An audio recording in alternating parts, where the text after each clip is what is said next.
یار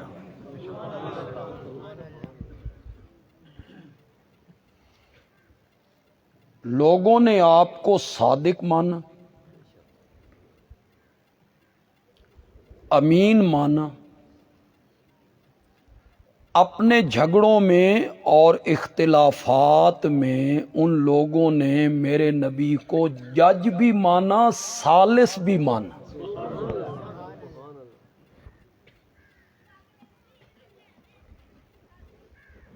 جب تمہارا آپس میں کہیں جھگڑا ہو جاتا ہے، ہو سکتا تہاڈا نہ ہوندا ہوئے، نہیں تے ساڈے میاں علی چاہو تہاڈوں پتہ لگے بھی جھگڑے کنے ہوندے۔ جب برادریوں میں جھگڑا ہو جائے، کوئی رولا پہ جائے، تو پھر ثالثی فیصلے پہ جب آتے ہو تو کس قسم کے بندے کو ثالث مانتے ہو؟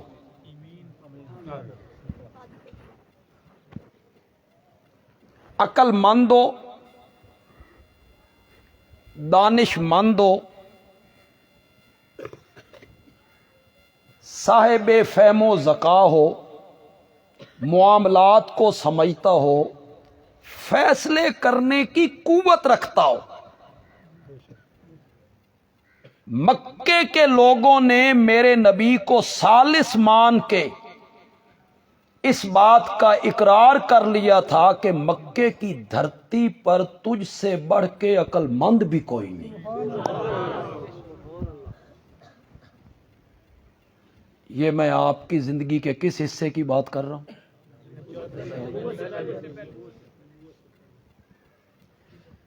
میں نے تقریر ایسے کرنی ہے کہ آپ گھر جا کے سنا سکیں کہ بندیالوی آیا سی تے اے کہہ کے گیا، ورنہ آپ کا ذوق یہ ہوتا ہے کہ مولوی پھٹیاں بھننے اور ہم سے کوئی پوچھے بے آکھیا کہ اے سن کوئی پتہ، دوسرے فرقے دے لتھڑے بڑے لائس۔ سمجھ آ رہی میری بات آپ؟ یہ میں زندگی کے کس حصے کی بات کر رہا ہوں؟ قوم نے میرے نبی کو امین مانا، پھر صادق مانا، پھر میرے نبی کو عقل مند مانا، صاحب فہم و ذکا مانا۔ 40 سال کے بعد میرے نبی نے کون سی بات کہہ دی تھی کہ یوں ہی وہ بات آپ کی زبان مقدس سے باہر نکلی تو دوستیاں دشمنی میں بساط ہی الٹ گئی۔ پیار کی جگہ بغض نے لے لیا۔ جو لوگ گلے میں ہار ڈالتے تھے انہوں نے چادر ڈال کے اتنے بل چڑھائے کہ نبوت کی زبان باہر نکل۔ راستے میں کانٹے بچھنے لگے، فتوے ہونے لگے اور قتل کی تدبیریں ہونے لگیں، وطن سے نکال دو۔ کون سی بات میرے نبی نے کہہ دی تھی؟ اس کی طرف کوئی توجہ نہیں کر۔ سیرت پہ جلسے ہوتے رہتے ہیں، علماء بیان بھی کرتے رہتے ہیں، نبی کی سیرت پہ جلسہ اور بیان ہو رہا ہے کہ ہمارے نبی کی زلفیں بڑی خوبصورت تھیں اور ہمارے نبی کا چہرہ بڑا حسین تھا۔ اس میں کوئی شک نہیں کہ میرے نبی سے بڑھ کے حسین کسی ماں نے نہیں جنا، کوئی شک نہیں۔ آپ کی زلفیں حسین، چہرہ حسین، ہونٹ حسین، آنکھیں حسین۔ وَأَجْمَلَ مِنْكَ لَمْ تَلِدِ النِّسَاءُ وَأَحْسَنَ مِنْكَ لَمْ تَرَكَتْ عَيْنُ وَأَجْمَلَ مِنْكَ لَمْ تَلِدِ النِّسَاءُ خُلِقْتَ مُبَرًّا مِنْ كُلِّ عَيْبٍ كَأَنَّكَ قَدْ خُلِقْتَ كَمَا تَشَاءُ۔ کسے ماں ایو جیا سونا نہیں جنیا جویں اپنی مرضی مطابق کو بنیا۔ سہپن نفاست تے پھلاں دا سہرا، میں قربان اللہ محمد دا چہرہ۔ مصور نے بس انتہا کرے سٹی، بڑی ریج دے نال تصویر کٹی۔ حسینہ جمیلاں دا منہ موڑ دیتا، محمد بنا کے قلم توڑ دیتا۔ اس میں کوئی شک نہیں، لیکن یہ سیرت نہیں ہے. سیرت وہ ہے جو میں آپ کو سنانے لگا ہوں. نبی کی سیرت یہ ہے. حسن کے بیان کرنے کا نام کوئی سیرت النبی ہے؟ ورنہ آپ بتائیں میرا نبی ابھی نبوت نہیں ملی، رسالت نہیں ملی، تاج نبوت نہیں رکھا گیا، اس وقت حسین نہیں تھے، اس وقت جمیل نہیں تھے، اس وقت آپ کی زلفیں خوبصورت نہیں تھی، اس وقت آپ کے ہونٹ خوبصورت نہیں تھے، اس وقت بھی تو صادق تھے، امین تھے، عقل مند تھے، باحیات تھے. ساری خوبیاں میرے نبی میں موجود تھیں. 40 سال مکے سے باہر میرے نبی کو جانتا بھی کوئی نہیں تھا.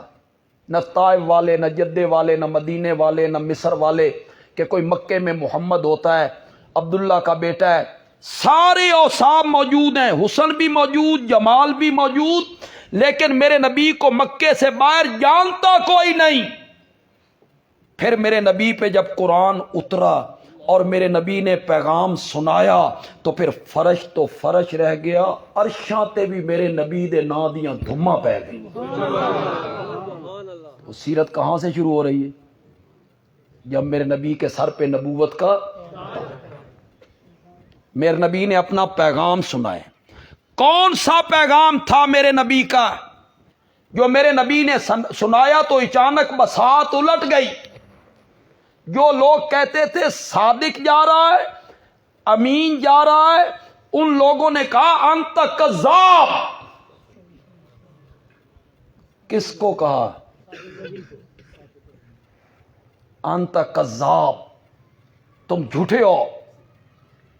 یہ جتنے علماء بیٹھے ہیں، میں ہوں، ہم جیسے لوگوں سے یہ ساری دھرتی بھر جائے، میرے آقا کی جوتی مبارک کے نیچے جو ریت کا ذرہ لگتا ہے نا، اس کا بھی مقابلہ نہیں ہو سکتا. کیا ہے ہماری حیثیت؟ آپ کے مقابلے میں کیا حیثیت ہے میری اور ان علماء کی؟ آپ کے مولانا سڑک پہ آئیں، میں اپنی مسجد سے نکل کے بازار میں آؤں، یہ علماء اپنی مسجد سے نکل کے سڑک پہ آئیں اور کوئی بندہ ان کو کہا جھوٹے. ذہنی اذیت کا اندازہ لگا سکتے ہو؟ اکے چپ کر گئے ہو، سارے پریشان ہو گئے ہو. اندازہ لگا سکتے ہو ذہنی تکلیف کا؟ کوئی مجھے کذاب کہے، میرا پتر میری بات سن تو آنی تو میں سنانا،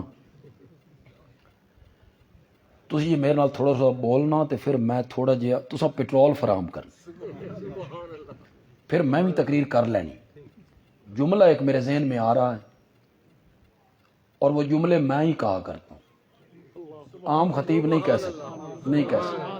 مجھے کوئی کذاب کہے، ان علماء سے کسی کو کذاب کہے، کتنی تکلیف ہوگی، کتنی ذہنی اذیت ہوگی.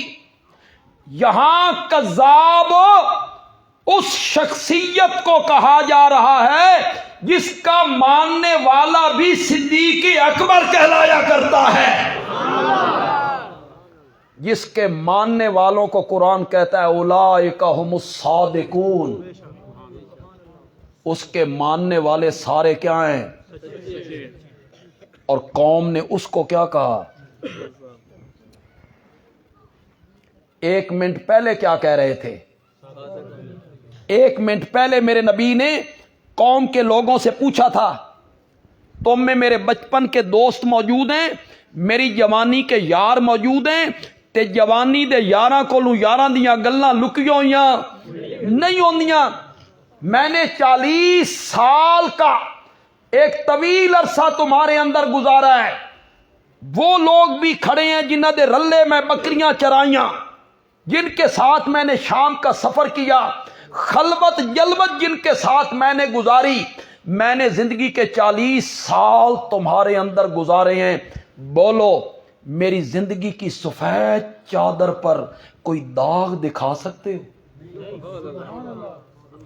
میرے نبی نے چیلنج کر دیا ہے قوم کے سامنے، بچپن کے یاروں میں کھڑے ہو کے اور جوانی کے دوستوں میں کھڑے ہو کے میری زندگی کی سفید چادر پہ کوئی داغ دکھا سکتے ہو؟ تم نہیں سمجھو گے اس چیلنج کو. یہ چیلنج میرے نبی نے کہاں کھڑے ہو کے کیا تھا؟ مکے میں. کن کے سامنے؟ تمہیں سمجھ نہیں آئے گی اس کی اہمیت کی، میں اور طریقے سے سمجھاتا ہوں تمہیں. یہاں کا ایک بندہ ہو، منہ کالا کرے، زنا کرے، گندگی پھیلائے، تھانے میں ایف آئی آر درج ہو جائے، ایف آئی آر چنگی ترکڑی ہوئے، وہ یہاں سے بھاگ جائے، کراچی چلا جائے، وہاں جا کے داڑھی بڑھائے، زلفیں رکھائے، گیرو رنگ کے کپڑے پہنے، سر پہ ایک پگڑی باندھے، 500 دانے کی تسبیح اس کے پاس ہو، پھر محفل ذکر سجائے، اللہ ہو، اور پھر کراچی والوں کو کہے میریاں زلفاں ویکھو، میری داڑھی ویکھو، میرا جبہ ویکھو، میرا کبا ویکھو، میری تسبیح ویکھو، مین ولی منو. ہو سکتا ہے کراچی کے لوگ دھوکا کھا لیں. مزہ تے تائیں اس گاؤں چ کھلو کے آکھے مین ولی منو، اور گاؤں والے کہے ولی صاحب ذرا کھلو وہ نا، اساں ذرا ایف آئی آر کٹھا کے لے آنے ہیں. میرے نبی نے یہ چیلنج جدے میں، مصر میں، یثرب میں، طائف میں کھڑے ہو کے نہیں کیا، بچپن کے یاروں میں کھڑے ہو کے میرے نبی نے چیلنج کیا. میری زندگی کی سفید چادر پر کوئی داغ دکھا سکتے ہو؟ مقام مصطفیٰ، شان مصطفیٰ، کردار مصطفیٰ، شان صحابہ. یہ چیلنج نبی کر سکتا ہے، نبی کے علاوہ کوئی نہیں کر سکتا. اللہ کا پیغمبر ہی یہ چیلنج کر سکتا، اس لیے کہ ماں کی گوشت سے لے کے قبر میں جانے تک چھوٹے بڑے گناہوں سے پاک اور معصوم ہونا یہ صفت نبوت کی ہے. میں پڑھے لکھے لوگوں میں ہوں، اللہ کرے آپ میری بات کو سمجھ جائیں، یہاں لکھ لیں، گناہوں سے پاک اور معصوم ہونا یہ صفت کس کی ہے؟ نبوت کی صفت ہے. یہ کوئی عالم، کوئی ولی، کوئی مفتی، کوئی فقیہ، کوئی بھی گناہوں سے پاک نہیں ہے. کوئی امام، کوئی تابعی، کوئی صحابی. چلو میں نے بڑی بات کہہ دی، ہم کوئی صحابہ کو گناہوں سے معصوم مانتے؟ بالکل نہیں. ہم اہل سنت صحابہ کو معصوم نہیں مانتے. وہ انسان ہے، نبی نہیں ہے، ان سے گناہوں کا صدور ممکن ہے. من پتہ سی توڑے سرہ دے توتے بہ جانے. یہ کیا چھیڑ دی اس نے بات؟ میں نے کیا کہا ہے وہ گناہ کرتے رہتے ہیں؟ کیا کہا ہے؟ گناہوں کا صدور نبی سے ممکن نہیں، صحابی سے ممکن ہے کہ گناہ ہو جائے، خطا ہو جائے، لیکن رب نے قرآن میں اعلان کیا لہم مغفرۃ ورزق کریم.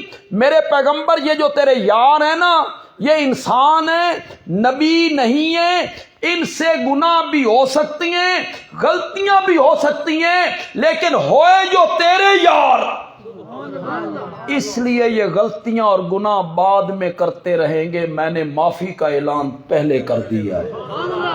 لہم مغفرۃ ورزق کریم.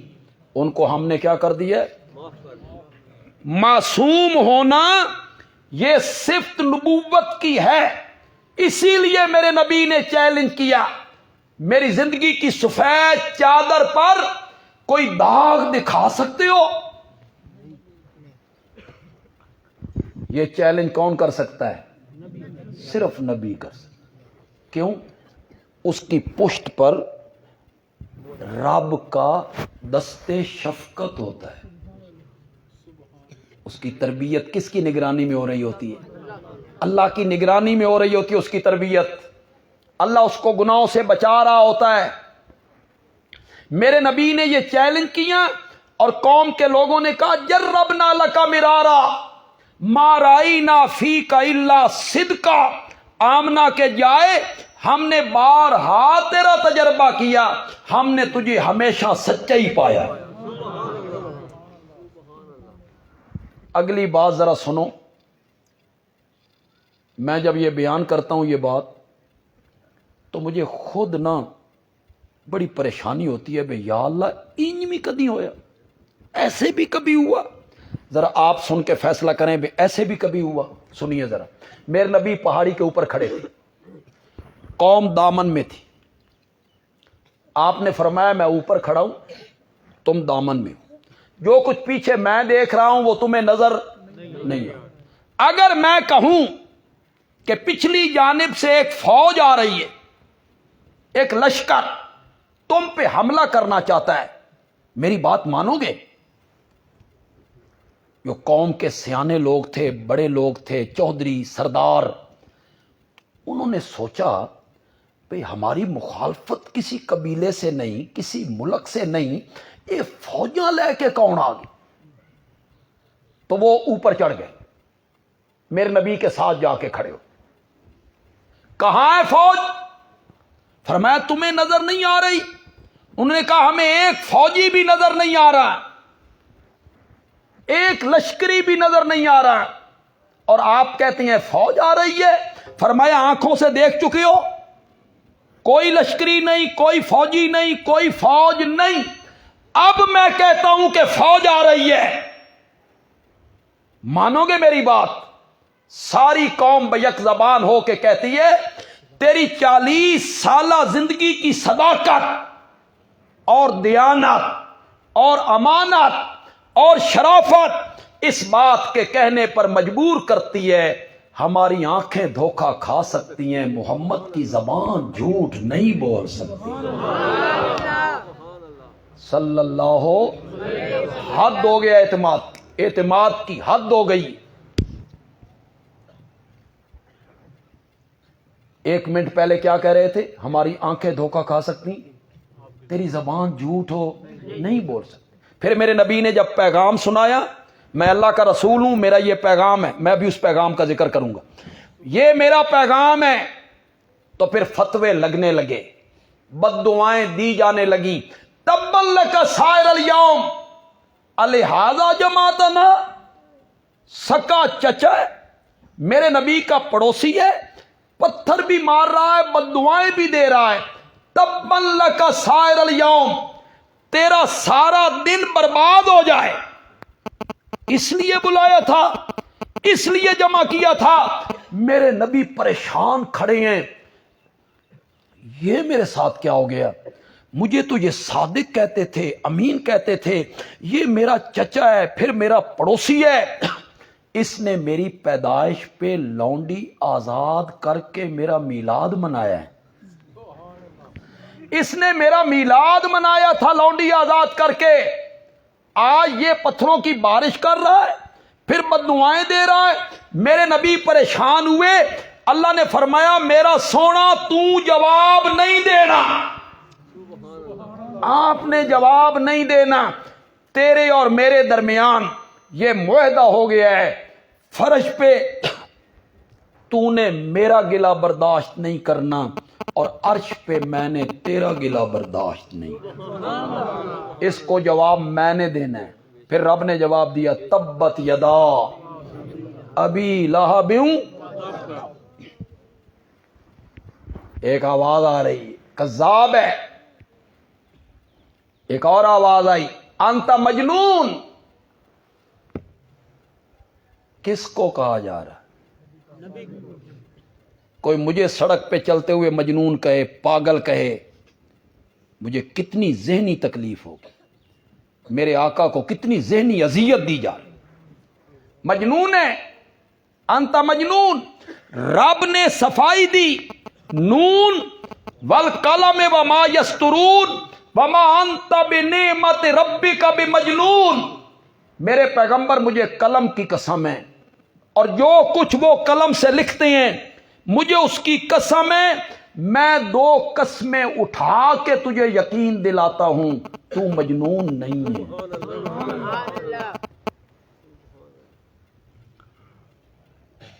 میں صحیح معنی کی نہیں کیا میں ایک لفظ کا معنی جان بوجھ کے چھوڑ گیا، اور اسی لفظ نے اس میں مزہ پیدا کی ہے، اسی لفظ نے لذت پیدا کر، وہ میں نے جان بوجھ کے اس کا معنی نہیں کیا۔ یہ صرف نہیں کہا تو مجنون نہیں، بلکہ کہا اما ما وما انت بے نعمت ربک، ما انت بے نعمت ربک، بے مجنون میرے پیغمبر میں 2 قسمیں اٹھا کے تجھے یقین دلاتا ہوں تو مجنون نہیں ہے۔ اس کی دلیل یہ ہے ہم نے تجھے نبوت عطا کی ہے، نبوت ہم مجنونوں کو دیا کرتے ہیں۔ ہم نے آپ کو قرآن جیسی کتاب عطا کی ہے، قرآن ہم مجنونوں کو دیا کرتے ہیں۔ ہم آپ کے جسم کو اٹھا کے آسمانوں پہ لے گئے، یہ کام ہم مجنونوں کے ساتھ کرتے ہیں۔ ہم نے آپ کو معجزات سے مالا مال کر دیا ہے، یہ معجزے ہم مجنونوں کو دیا کرتے ہیں۔ فتوے لگنے لگے، ایک طرف سے آواز آئی کذاب ہے، دوسری طرف سے آواز آئی مجنون ہے، تیسری طرف سے آواز آئی انت ساحر، جادوگر ہے، اور یہ قرآن سب جادو ہے۔ چوتھا بولا انت شاعر، یہ شاعر ہے، شعر و شاعری کرتا رہتا ہے۔ ایک اور آواز ان کا اساطیر الاولین، پہلے لوگوں کی کہانیاں سناتا رہتا ہے۔ اور پھر کسی نے کہا اس کے ماننے والے سارے صابی ہیں۔ کیا ہیں؟ صابی۔ یہ کس کو کہا جا رہا ہے؟ بولو تو صحیح ہے۔ صابی تو چلو صحابہ کو کہا جا رہا ہے، یہ مجنون، کذاب، شاعر، ساحر، افترا کرتا ہے، مفتری ہے، گھڑتا رہتا ہے، فلاں لوہار سے پڑھ کے آتا ہے۔ یہ جو فتوے ہوتے ہیں ان سے گھبرایا نہ کرو، نو، یہ اہل علم جو ہوتے ہیں ممبر و محراب کے وارث، جب وہ ہمارے دلائل کا مقابلہ نہیں نہ کر سکتے، ہمارے دلائل ہوتے ہیں مضبوط، اللہ کا قرآن، وہ ہم پیش کرتے ہیں، ان کے مقتدی متاثر ہونے لگتے ہیں، تو وہ متنفر کرنے کے لیے مختلف قسم کے فتوے۔ منکر ہیں، گستاخ ہیں، بے ادب ہیں، کئی تو ہمارے ایسے مہربان ہیں جو کہتے ہیں نبی نو مندے ہی نہیں، چلو گالی ختم ہو گئی، یہ نبی کو مانتے ہیں۔ یہ قبرستان نہیں جانے دیتے، یہ قبرستان نہیں جانے دیتے۔ پھر کئی لوگ ہمارا مذاق بناتے ہیں، چھوڑو جی مر گیا مردود ہو، انہاں وہابیاں دا کی مر گیا مردود ہو، فاتح جو دل میں ہے وہ کہتے چلے جاتے۔ جہاں ہم رہتے تھے نا سرگودا پہلے شہر میں، تو ہمارے مکان کے نیچے ایک دہی دودھ کی دکان تھی، گاما اس کا نام تھا، گاما۔ وہ ذرا غلط عقیدے کا تھا، شرک کی طرف اس کا رجحان تھا۔ اس کے جو 2 بچے تھے نا، وہ میرے بڑے بھائیوں کے ساتھ کھیلتے تھے، اللہ نے اس کے بچوں کو مواحد بنا، والد صاحب کے درس سنتے تھے، بچے تھے، مواحد ہو گئے۔ اب گاما کا جو باپ تھا نا وہ بھی اسی عقیدے کا تھا، غلط عقیدے۔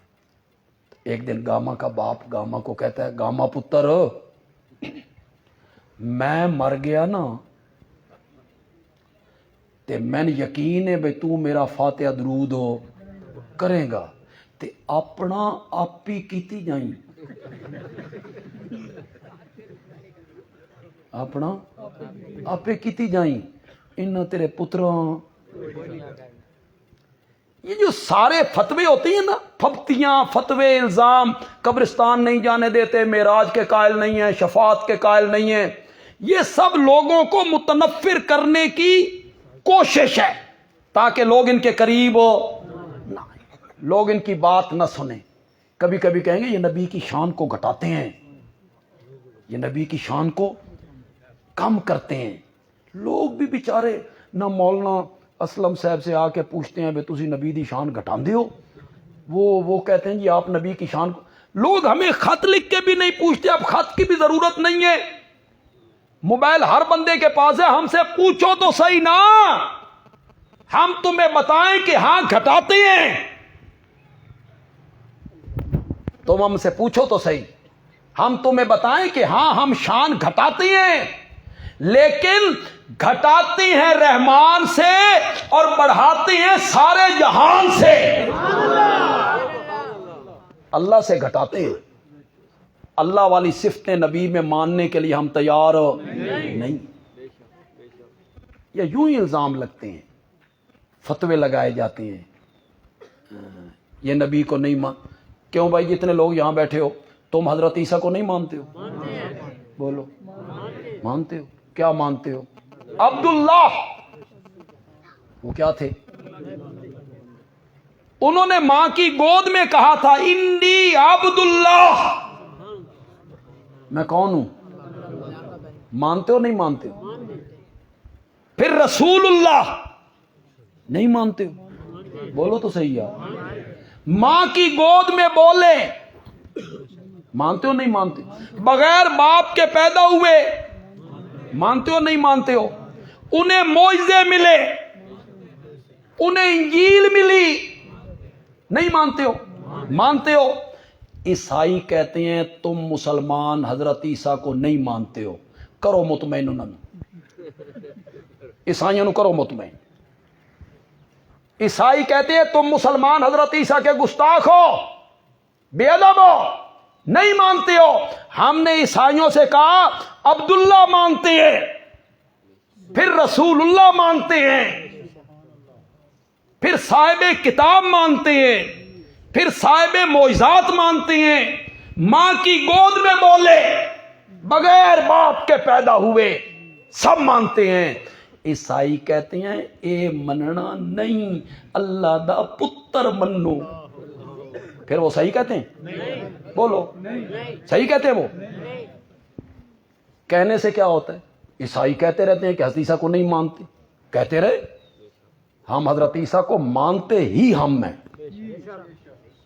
تم حضرت سیدنا حسین رضی اللہ تعالیٰ عنہ کی عظمت کو نہیں مانتے ہو؟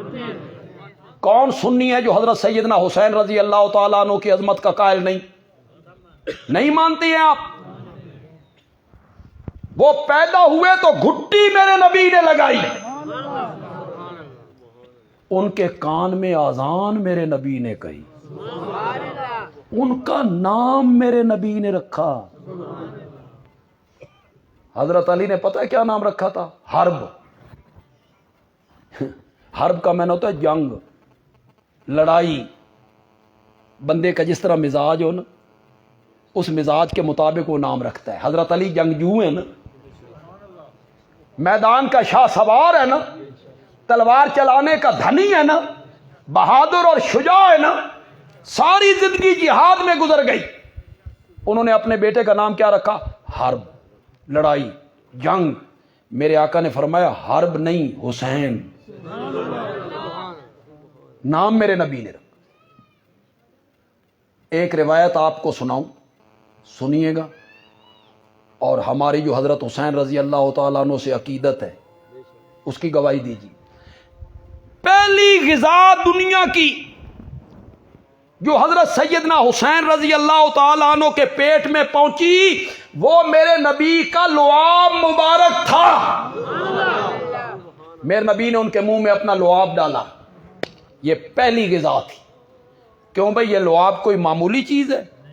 یہ لعاب تو میرا نبی کڑوے کنویں میں ڈال دیتا ہے تو کڑوا کنواں بھی میٹھا ہو جایا کرتا ہے۔ یہ کوئی معمولی لعاب ہے؟ لعاب ڈالا۔ حضرت حسین رضی اللہ تعالیٰ عنہ کی زبان کو اپنے منہ میں لے کر میرے نبی اس طرح چوسا کرتے تھے جس طرح عرب کے لوگ کھجور کی گٹھلی چوسا کرتے، پھر کاندھے پہ چڑھائے۔ راکب بردوش رسول ہے، نہیں مانتے ہو؟ بولو مانتے ہو؟ شیعہ کہتے ہیں تم سنی نہیں مانتے ہو، کرو مطمئن، کرو مطمئن ان کو۔ میں نے کسی مسلک کا کبھی نام نہیں لیا، میری عادت نہیں ہے کسی کا نام لینا، تمہیں سمجھانے کے لیے نام لے رہا ہوں۔ اہل تشیع کہتے ہیں تم سنی حضرت حسین کو نہیں مانتے ہو، کرو مطمئن۔ کہنے سے کیا ہوتا ہے؟ ہم نے ان سے کہا نواسہ رسول مانتے ہیں، ہم نے ان سے کہا وہ پیدا ہوئے تو گھٹی میرے نبی نے لگائی، نام میرے نبی نے رکھا، اذان میرے نبی نے کہی، لعاب ان کے منہ میں میرے نبی نے ڈالا، کاندھے پہ چڑھایا۔ ایک بات تو میں بھول گیا یار، جو وہ طبقہ بیان نہیں کرتا حضرت حسین کی فضیلت میں، اہل سنت ہی بیان کر سکتے ہیں۔ یہ ساری عظمتیں حضرت حسین کی، گھٹی میرے نبی نے دی، آذان میرے نبی نے کہی، لعاب میرے نبی نے ان کے منہ میں ڈالا، یہ ساری فضیلتیں حضرت حسین کی ثانوی درجے کی ہیں۔ ثانوی اوکھا نکل گیا لفظ، ثانوی کسے کہتے ہیں؟ شاباش شاباش۔ یہ ساری عظمتیں دوسرے درجے کی ہیں۔ حضرت حسین کی پہلی عظمت یہ ہے کہ وہ میرے نبی کا صحابی ہے، اصل عظمت یہ ہے حضرت حسین کی، وہ میرے نبی کا کیا ہے؟ صحابی ہے۔ بعد میں آنے والی پوری امت مل کر بھی حضرت حسین کے قدموں کے تلووں کو ہاتھ نہیں لگا سکتے۔ مانتے ہو کہ نہیں مانتے ہو؟ مانتے ہو؟ اہل تشیع کہتے ہیں تم نہیں مانتے ہو۔ ہم نے کہا سب کچھ مانتے ہیں، وہ کہتے ہیں اے مننا نہیں، مننا اے وے یکم محرم دا چاند چڑھے دیں، یہ ہے ماننا۔ پھر وہ صحیح کہتے ہیں؟ بولو کہنے سے کیا ہوتا ہے؟ فتوے لگانے سے کیا ہوتا ہے؟ کردار کشی کرنے۔ تم آمنہ کے لال کو نہیں مانتے ہو؟ امام الانبیاء مانتے ہیں؟ بے شک تو کہو یار۔ خاتم النبیین مانتے ہیں، پھر شفیع المذنبین مانتے ہیں، پھر رحمت للعالمین مانتے ہیں، پھر صاحب قرآن مانتے ہیں، پھر صاحب معراج مانتے ہیں، پھر حوض کوثر کا ساقی مانتے ہیں، پھر لواء الحمد کا حامل مانتے ہیں، پھر مقام محمود کا دولہ مانتے ہیں، 14 طبقوں کا سردار مانتے ہیں۔ مانتے ہو کہ نہیں مانتے ہو؟ نوریوں، ناریوں، خاکیوں، ازلیوں، ابدیوں، عرشیوں، فرشیوں، ساری مخلوق سے اعلیٰ اور افضل مانتے ہیں۔ مانتے ہو کہ نہیں مانتے ہو؟ مانتے ہیں۔ ہمارے بھائی کہتے ہیں تساں دیوبندی نبی نو نہیں مندے، ٹھیک کہتے ہیں؟ عیسائی ٹھیک کہتے تھے؟ تو پھر یہ بھی ٹھیک نہیں کہتے۔ یہ کہتے ہیں امام الانبیاء مانتے ہو، رحمت للعالمین مانتے ہو، شفیع المذنبین مانتے ہو، حوض کوثر کا ساقی مانتے ہو، لواء الحمد کا حامل مانتے ہو، مقام محمود کا دولہ مانتے ہو، سارے 14 طبقوں اور مخلوق کا سردار مانتے ہو۔ وہ کہتے ہیں اے مننا نہیں، نور من نور اللہ منو، عالم الغیب منو، مختار کل منو، مشکل کشا منو، حاجت روا منو۔ وہ یہ کہتے ہیں یہ ہے مان۔ ہم ان سے کہتے ہیں بھلے مانسو، ہر ایک کی محبت کا معیار الگ الگ ہے۔ جو اللہ سے محبت کرنی ہے وہ محبت نبی سے نہیں کرنی، اور جو نبی سے کرنی ہے وہ ولی سے نہیں کرنی۔ ہر ایک کی محبت کا معیار الگ ہے۔ جس نگاہ سے ماں کو دیکھنا ہے نا، اس نگاہ سے بہن کو نہیں دیکھنا، اور جس نگاہ سے بیوی کو دیکھنا ہے اس نگاہ سے بیٹی کو نہیں دیکھنا۔ بیوی کی محبت کا معیار الگ ہے، ماں کی محبت کا معیار الگ ہے۔ تسی رلا ملا چھڈیا، تم کہتے ہو یہ محبت ہے۔ کہتے ہیں بھی کسی بندے کی شادی ہوئی اور پہلے 5-6 مہینے بڑی محبت، بڑا پیار، اور میں تیرے تو سوا نہیں رہ سکتا تے میں تیرے تو سوا نہیں رہ سکتی، ہوتا اسی طرح ہی ہے، 5-6 مہینے اچھے گزر جاتے، ڈین تے بعد وچ نظر آندی، بعد میں کہتے تو تے ڈین ہے، پہلے اچھے تعلقات ہوتے۔ یہ جو ہمیں جمعے پہ کئی لوگ پرچیاں دیتے ہیں کہ مولانا ساڈا پتر تواڈے پیچھے جمعہ پڑھدا تے نافرمان ہے، تے کچھ والدین دے حقوق بیان کرو، والدین دے حقوق بیان کرو، تو میں کہا کرتا ہوں اولاد دے حقوق بیان نہ کرا، صرف والدین کے حقوق ہیں، اولاد دا حق کوئی نہیں، تو نے پورا کیا اولاد کا حق، پہلے اولاد کا حق تو پورا کرنا جو اولاد کا تجھ پر حق ہے۔ اب لوگوں نے یہی بیان کیا شوہر جو ہوتا ہے نا یہ مجازی خدا ہوتا ہے، شوہر کے بڑے حق ہیں، بیوی دا حق کوئی نہیں، ہن چپ کر گئے وہ سارے۔ عورتیں کہیں میری تقریر کو سن تو نہیں رہی؟ ہاں سن رہی ہیں؟ اللہ دی قسم ہے میں عورتاں دے حق اگر دساں نا عورتاں نو اور تن گھر وڑن بھی نہ دینا، جو عورتوں کے حقوق ہیں جو شریعت نے رکھے ہیں،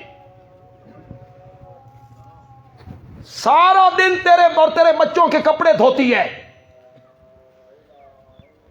سارا دن گھر میں جھاڑو دیتی ہے، برتن مانج کے سارے کام کرتی ہے، شام کو جناب مجازی خدا آ گیا، یہ مجازی خدا اس کو پٹک کے یہاں مارتا ہے، پھر اس کو گالیاں بکتا ہے، میں مجازی خدا ہوں، اللہ کے سوا کسی کو سجدہ جائز ہوتا تو شکر کر مشرقی عورت ہے تیرے بچوں کے کپڑے دھو رہی ہے، شکر کر مشرقی عورت ہے تیرے بچوں کو دودھ پلا رہی ہے، شکر کر مشرقی عورت ہے تیرے گھر کی صفائی کر رہی ہے۔ عورتوں تے نہ سمجھ سکتے تے تو سمجھ آ گئی اسی، یہ ساری باتیں جو میں نے بیان کر دی، ورنہ عورتوں کی کوئی ذمہ داری نہیں ہے۔ شکر کرو مشرقی عورتیں ہیں سارا کام کرتی رہتی ہیں، تو شوہر کے حقوق ہیں تو عورتوں کے حقوق کوئی نہیں۔ 6 مہینے تو بڑا جناب محبت پیار رہی، 6 مہینے کے بعد بیوی کچھ کھچی سی رہنے لگی اور دور، اور اس خاوند نے ایک دن اس سے پوچھ لیا کرما لیے تسی کھچے رہندے ہو، ساڈے کول قصور کیڑا ہماری غلطی؟ اس نے کہا اچھا تین حالیں اپنے قصور دا بھی پتہ نہیں، ٹھیک۔ اس نے کہا خدا کی قسم مجھے اپنے قصور کا کوئی پتہ نہیں۔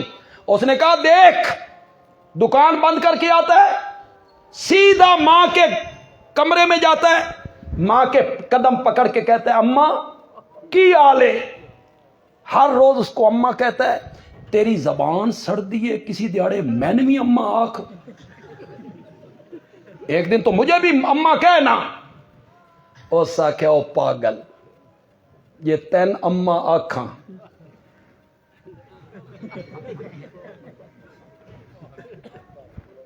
بیوی کو ماں نہیں کہنا،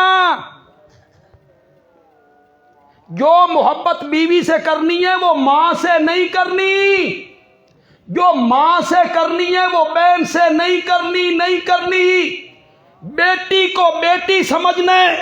کتنے لوگ بندیالوی کی بات کو سمجھ پائیں گے؟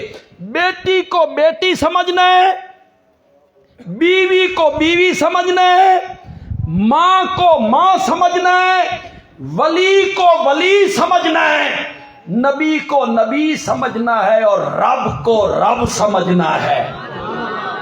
نعرہ تکبیر، مشکل کشا حاجت روا، مشکل کشا حاجت روا، مقام مصطفیٰ، شان صحابہ۔ تم رب والی محبت نبی سے کر رہے ہو، نبی والی ولی سے کر رہے ہو، ہم تمہیں بتاتے ہیں کہ ہر ایک کا معیار محبت کا کیا ہے، الگ ہے، تم ہمیں کہتے ہو ان کو نبی سے محبت بھی نہیں، تو فتوے لگانے سے کیا ہوتا ہے؟ فتوے تو میرے نبی پہ بھی لگے تھے، مجنون ہے، کذاب ہے، صابی ہے، شاعر ہے، ساحر ہے، فتوے تو میرے نبی پہ بھی لگتے رہے. میرے نبی نے کون سی بات کہہ دی تھی؟ بس وہ بات آپ کو سمجھانا چاہتا ہوں، لیکن وہ بات کوئی اتنی آسان نہیں ہے کہ میں اسے چند منٹوں میں سمجھا لوں، لیکن میں کوشش کرتا ہوں کہ چند منٹوں میں تمہیں سمجھا دوں. میرے نبی کا پیغام صرف 4 حرفوں میں تھا. میرے نبی نے کہا قولو، کہو لا الہ. بس یہ میرے نبی نے پیغام دیا، پتھروں کی بارش شروع. کیا پیغام ہے؟ لا الہ الا اللہ. جتنے پڑھے لکھے لوگ بیٹھے ہو، خدا کے لیے بولو یہ لا الہ الا اللہ میرے نبی کا پیغام ہے. اس میں کہیں تھا کہ 360 بت جو بیت اللہ میں رکھے ہوئے ہیں ان کے سجدے نہ کرو؟ تھا کہیں؟ اس میں کہیں تھا کہ 360 بت جو بیت اللہ میں رکھے ہوئے ہیں ان کی نظر و نیاز نہ دو؟ تھا؟ انہیں مت پکارو، وہ تمہارے حالات سے واقف نہیں، تمہارا نفع نقصان ان کے ہاتھ میں نہیں. جو ٹھاکر ہیں، بت ہیں، معبود ہیں تمہارے گھروں میں، دکانوں میں، بیت اللہ میں، وہ نفع نقصان کے مالک نہیں. ان کے سجدے نہ کرو، ان کی نیازیں نہ دو. اس کلمے میں کہیں تھا؟ اگر نہیں تھا پھر انہیں تکلیف کیوں ہوئی؟ سیخ پا کیوں ہو گئے؟ آپے سے باہر کیوں ہو گئے؟ قتل کی تدبیریں کیوں ہونے لگی؟ پتھروں کی بارش کیوں ہونے لگی؟ میرا نبی ان کے ٹھاکروں کا نام نہیں لیتا. میرا نبی ان کے ٹھاکروں کا نام نہیں لیتا. انہیں تکلیف کیوں ہوئی؟ علماء حضرات خاموش رہیں. اے بابو لوگ دسن ذرا بولو. میرا نبی ان کے ٹھاکروں کا نام نہیں لیتا، ان کے معبودوں کا نام نہیں لیتا. میرا نبی ان پہ تنقید نہیں کرتا. وہ تمہاری پکارے نہیں سنتے، ان کی نظریں نہ دو، ان کے سجدے نہ کرو. میرا نبی یہ کچھ نہیں کہتا. پھر وہ سیخ پا کیوں ہوئے؟ انہیں تکلیف کیوں ہوئی؟ بولو. کلمے دا مفہوم سمجھتے تھے، جس میں لا الہ الا اللہ کے باقی نفی ہو جانی ہر چیز، پھر بند ہو جائے. جواب یہ ہے وہ عربی دان تھے.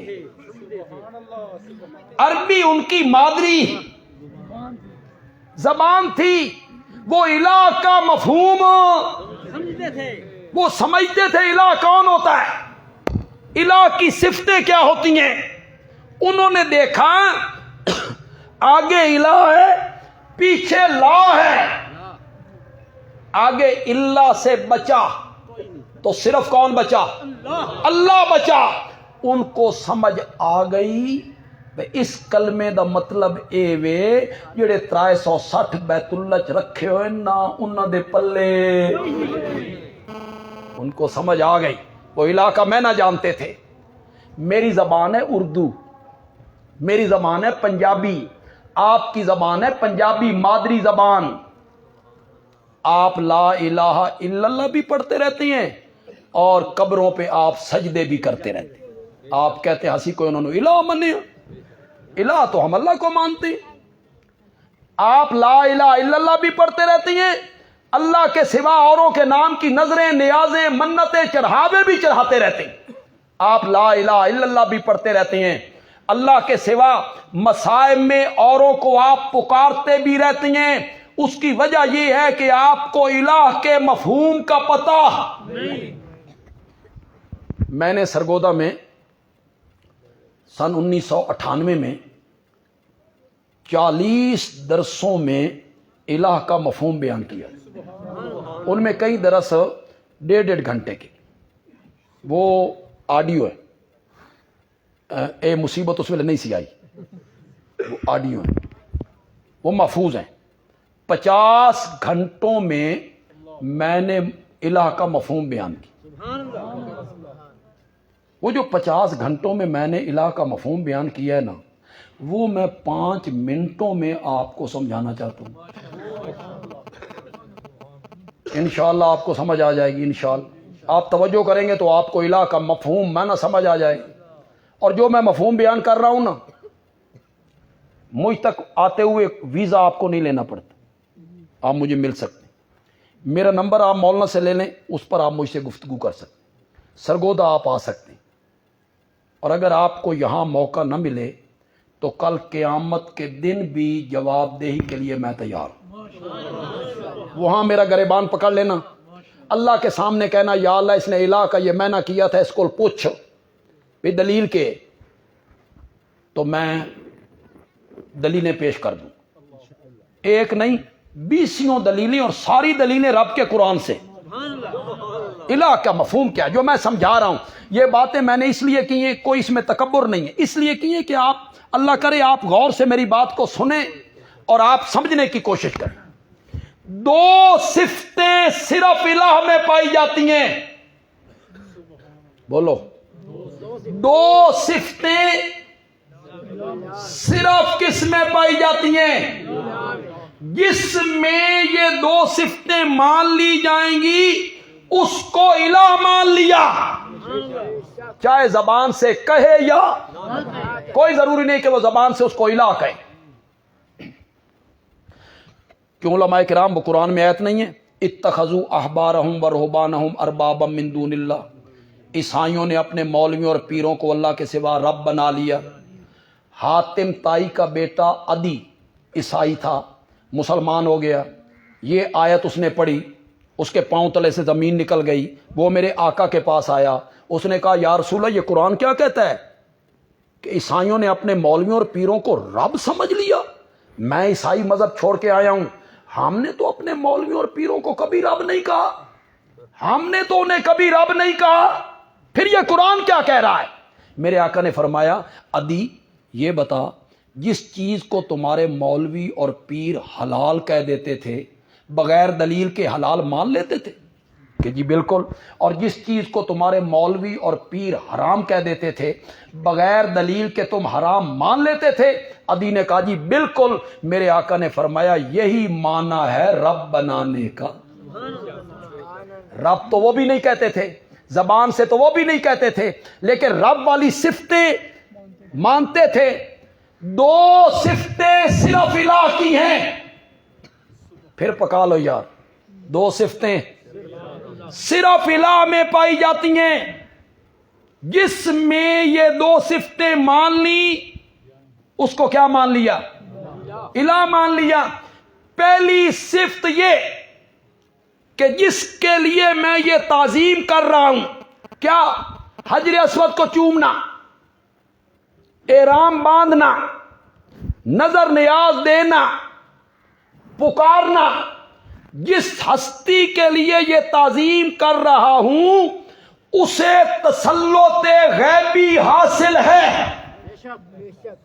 ایک پھر تھوڑا جا اوکھا لفظ نکل گیا، تسلط غیبی. لیکن نہیں، فکر نہ کرو، مجھے سمجھانا آتا ہے. تسلط غیبی کا مطلب ہے جس کے لیے یہ تعظیم کر رہا ہوں میں اس کو نہیں دیکھ رہا اور وہ مجھے دیکھ رہا ہے. یہ کیا ہے؟ وہ میری نظر و نیاز کو جانتا ہے، حجر اسود کے چومنے کو جانتا ہے، میری پکار کو جانتا ہے. پہلی صفت جس کے لیے یہ تعظیم کر رہا ہوں اسے تسلط غیبی حاصل ہے، عالم الغیب ہے، میرے حالات سے واقف ہے.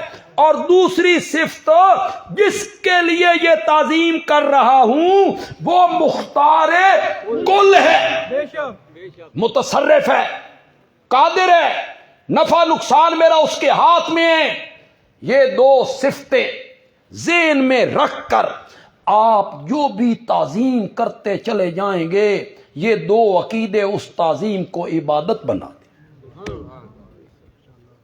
بڑا مضمون وسیع ہے، میں ایک مثال دے کے سمجھا دیتا ہوں.